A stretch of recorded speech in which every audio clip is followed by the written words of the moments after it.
Hey everyone, I'm Adam Harry from Bell of Lost Souls with Drake from Dragons Are Comics and Fantasy. And today we're diving into the world of darkness. Drake, what'd you bring today, man?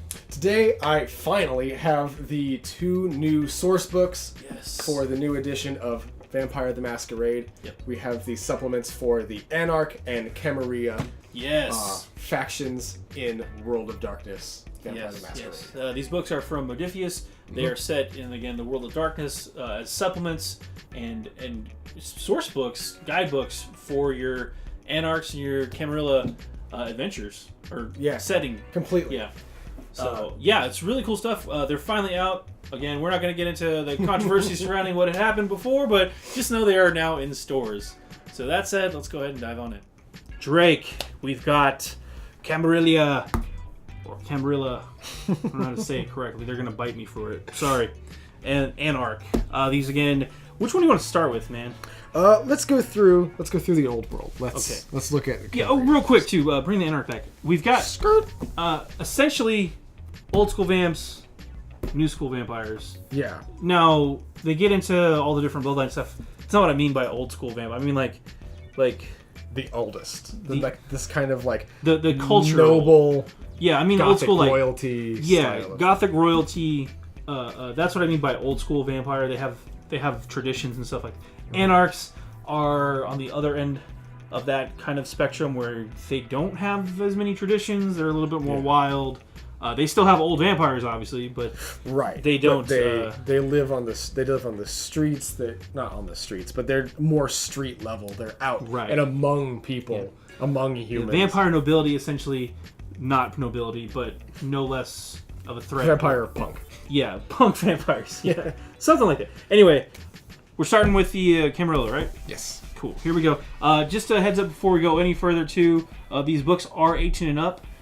We didn't notice anything super sexualized, like as far as like nudity or anything like that. But there are violent and sexual themes in general to the setting as well as in these books. Yeah. So just a heads up before we go any further. If that's not your cup of tea, go ahead and close out now. No hard feelings, but we're gonna keep going here. So we're not gonna go through the whole book. By the way, we're just gonna show off some of the key features of this book. And again, it is gorgeous. The artwork in here is done.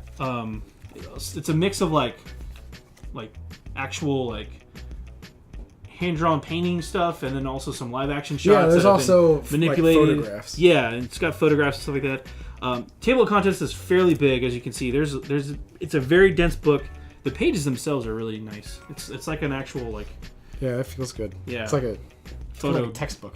Yeah, kind of. The book again. We're gonna go a quick overview through most of this because we do have another book to cover, but it's going to give you an introduction to everything. It's going to go through kind of the history, which is the Gehenna War.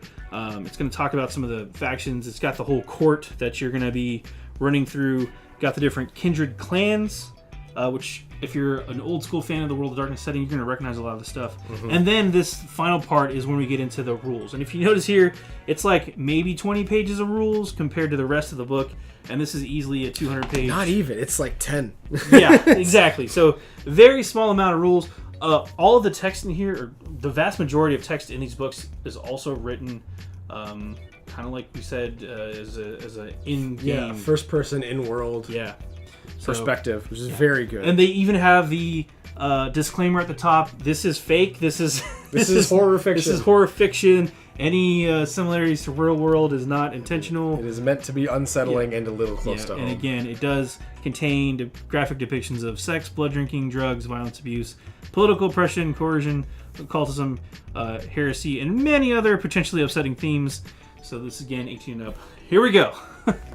We're not going to go through all this again, but this is a quick example of some of the horror fiction you're going to find in here, right? This is just a quick little note from your sire. Yeah, it's like a monologue. Yeah. Welcome to the family sort of thing. Yeah, you have a choice. You can join us or we can finish you off, but you've already been brought in, so there you go. And it's written as a letter, and you'll notice that throughout the book. You're going to get a lot of commentary And then a lot of these type of things where it's written in character, in world type of thing. So, and again, really cool style all the way through. This was new to me.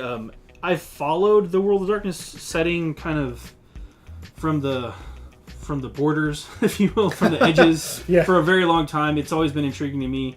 I've always been a fan of supernatural horror and that type of stuff anyway. But this was a whole new section for me where they actually talk about the faith of the vampires and gets into like what they kind of worship and stuff like that. Yeah, like this is the secret knowledge. Yeah. Like Church of Cain. Yeah, this is like very, very deep cut. Yeah. They have this inner secrets. This thing was really interesting to me, the Reformed Congregation of the Veneration of the Methuselah, where it actually talks about, like, they've got different chants that the high priest will say and the call response type of thing. It's like a service. Yes. it's like Black Mass. Yeah, in a lot of ways too. And then actually they have like a whole like rip your heart out part of it and present it to the congregation type of thing. So it's very interesting. And this is what we're talking about too with the photos, where it's like real life photos juxtaposed with whatever else they're doing artwork wise. So but yeah, these are the old school vampires that support the masquerade. If you're not familiar with that is the appearance that vampires don't exist and keep the rest of the world in the dark. They're the ones that are all about that, and they have power and tendrils that stretch up to the upper echelons of society and spread throughout the whole world, all over world governments and everything like that. So yeah, here's a little tip about police. And so like that, they will pay off police and stuff like that. So then we get into again how we're not going to cover all this stuff, but you get the idea. It's very beautifully done. Like Drake said, it's kind of like a textbook in a lot of ways. Very dense. Yeah, this is giving me like college flashbacks. This is very like textual, very informative. Yeah, laid out in that same kind of way. Yeah, but that's not a bad thing. I don't want that to I don't want to scare people and be like, oh, I don't want a college textbook. But it's almost legitimizing. Yeah. It's pretty interesting. This is the book that you would want to read and study. I am fascinated. Yeah, it is quite fascinating. This is actually going to go through the different the orders of the court, the different ranks or whatever. But yeah, it's crazy. It's very in depth. We're going to get into the Kindred Clans real quick. This section itself covers the different clans. For example, Ventru, and it's going to have a whole breakdown of the clans in the Camarilla, that how they function. Gives you some examples of how they dress. This is not these are like runway fashion like drawings. They're not necessarily like super accurate. If you know, like they're not candid. right or like if you've ever seen like an artist like a fashion designer will come up with these crazy art spreads. Those aren't the ones that actually show up in the store. Tiny scraps pinned to paper dolls. Right. They're kind of one of those things. But in that sense, again, it's very like kind of legitimizing. It's very like this is how this would appear in like Vampire Vogue or whatever. Right, exactly. We get into more stuff. I think towards the back here, we're actually going to meet some NPCs and get a little bit of. We've got the Anarch clans, which we'll jump into. Comments on the other book. You get a little bit of rules here. So again. This book in particular is very light on the overall rules, in terms of like hard, crunchy number stuff. Here's where we start to see like, oh, here's some actual, lore and things like that. But you're not gonna get like you've got 14 hit points or whatever type stuff. It's very, very different. So, all right, fantastic. Now let's moving take on. a look at the other side of the coin. Yeah, exactly. So, Anarchs. Drake, do you want to explain this one a little bit more? Yeah, so the Anarchs basically represent not exclusively, but a typically younger generation of vampires who have, in general, rejected the masquerade because it feels like it impedes on their either natural tendencies, their instincts, or their personal freedom in one way or another. And these represent the clans that have essentially split off from the Camarilla and are no longer living this kind of noble high society lifestyle.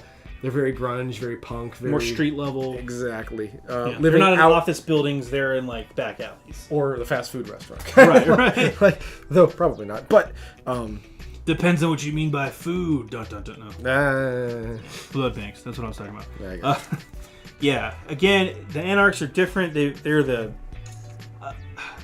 I don't want to say they're all tattoos and like piercings and stuff, but that's a... No, certainly not. But they represent a pragmatic... Not pragmatic, but a more close to how most people live. Yeah. Sort of. They're not high society. Approach. Exactly. They're much less removed from humankind than the Camarilla are. Which is both good and bad for us. Yeah.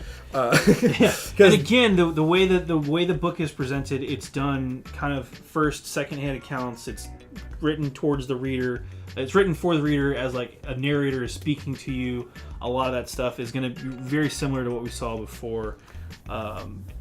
Yeah. So. And and the biggest difference between them is the way that they carry themselves, and the way that they think of themselves, and the way they think of humans, and the relationship between the two. Right.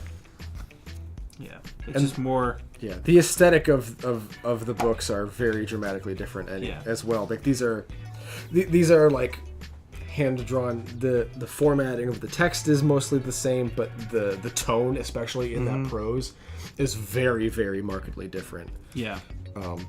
But they are still organized. They do still represent an organization. Yeah, you're still gonna get the this is a transcript. Like you're gonna get those kind of snippets where it's like in world, in character type of things going on. So yeah, and these are all rather than have like a black mess or like things like that we saw in the Camarilla. These are like newspaper articles. Right. This is an article.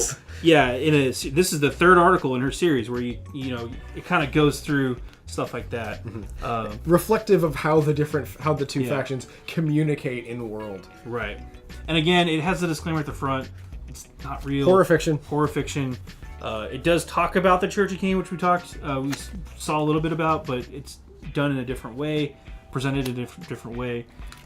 They have a bunch of alternatives. Yeah. Whoops.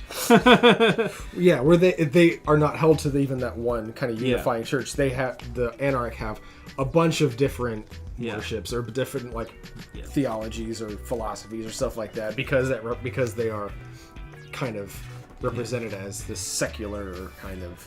What I was trying to get to back here is when we start to get introduced to the different clans. Again, we have the Bruja and the Gangrel clans. There's also a couple of new ones if you're not familiar with the changes in the setting or anything like that. These are newer clans, Catif and I believe the Duskborn. So it talks about that. Again, if you are an old school player, you're coming back to World of Darkness, they've got some other things too. They've got Thin Bloods, vampires, and things like that are introduced in this setting. And I'm not even going to get into all that, but... And then traitor versions of all of the Camarilla. Right. Abstract Toreadors, Red Nosferatus, Free Ventru. Yeah. And essentially those old world and old blood clans that joined the Anarch. You get a couple more back towards the end. We get some lore sheets on some NPCs you may run into. And again, very, very thin on the rules and things like that. So, yeah. Sweet. Cool. Vampire the Masquerade officially has its launch wave source books. And by the way, just a FYI, if you do purchase these hardbacks, they do have codes in the backs for digital download. So yes, there you go. There are PDF codes in each of these. We were careful not to show those in the video because you can't take mine. Yeah, don't steal ours. Anyway, let's hop out for a really quick recap. Well, that was the Anarch and Camarilla source books for Vampire the Masquerade, again set in that crazy World of Darkness setting.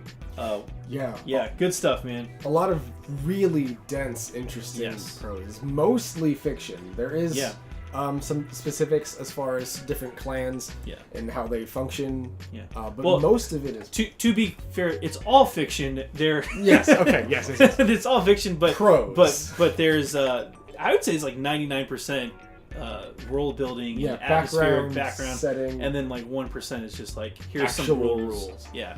So if you're looking to build characters, get more involved or more informed about the World of Darkness in general, both these books are amazing resources to do just that. Exactly. And as a system, that kind of having a world knowledge and being familiar with things and that level of immersion. Right. Exactly. Yeah. Thank you. Yeah, is extremely important for World of Darkness. Yeah, it's also crazy too because most of these, I mean, as you guys saw, the books are almost entirely written from the perspective of somebody in the world. In world, first or second person. Yeah, stories. A lot of it's stories. A lot of it is stories. Cool. Yeah, it's very interesting. Again, just if you're just looking for some vampire fiction, either of these books would be fantastic for that. If you're wanting to run a game set in the World of Darkness, both these books are very important. Yeah, and again, really high quality books, paper wise. Just the paper felt cool. It felt different. I don't know how to explain it. It's absolutely high quality. Gorgeous. Yeah, it's gorgeous books. Again, they are 18 and up. Let's crunch the numbers on these real fast. Yep, absolutely. Price points on these. What are we looking at? These are both 50 even. 50 even. Again, fairly RPG sourcebook standard. Yeah, just kind of across the board in general. They're definitely up there, but really hefty books, really high quality books. Yeah, what was really well done for Modiphius. Gotta give him props on that. So robust, sure. Very robust. Go check both of these out. They're out right now. I'm Adam here from BoLS, and I'm Drake with Dragons Are Comics and Fantasy. This has been another Tabletop Spotlight. Thanks again for watching.